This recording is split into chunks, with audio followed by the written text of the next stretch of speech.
একদা ২৪ জন লোক একটি জঙ্গলে কাঠ কাটছিল। হঠাৎ মুষলধারে বৃষ্টি শুরু হলো। তারা কাছেই একটি বড় ঘরে আশ্রয় নিল এবং বৃষ্টি থামার অপেক্ষায় রইল। কিছুক্ষণ পরেই ভয়ঙ্কর বিদ্যুৎ চমকাতে শুরু করল।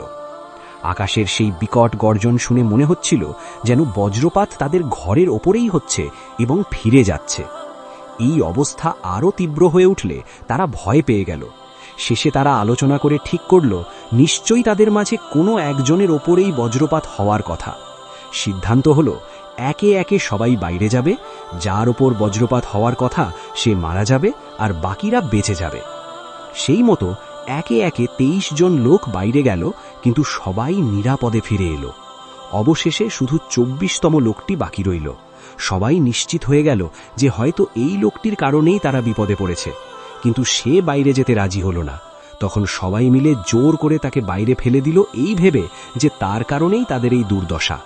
লোকটি বাইরে গিয়ে পড়ল, আর ঠিক সেই মুহূর্তে বিকট শব্দে বজ্রপাত সরাসরি সেই ঘরটিতেই আঘাত হানল। ঘরের ভেতরের ২৩ জন লোকই পুড়ে ছাই হয়ে গেল, আর বাইরে থাকা সেই ২৪তম লোকটি বেঁচে গেল। আসলে অনেক সময় আমরা অন্যকে দোষারোপ করি, অথচ আসল দোষ আমাদের নিজেদেরই থাকে। কখনো কখনো অন্য কারো ভাগ্যের কারণেই হয়তো আমরা বড় কোনো বিপদ থেকে বেঁচে থাকি, কিন্তু আমরা তা বুঝতেই পারি না।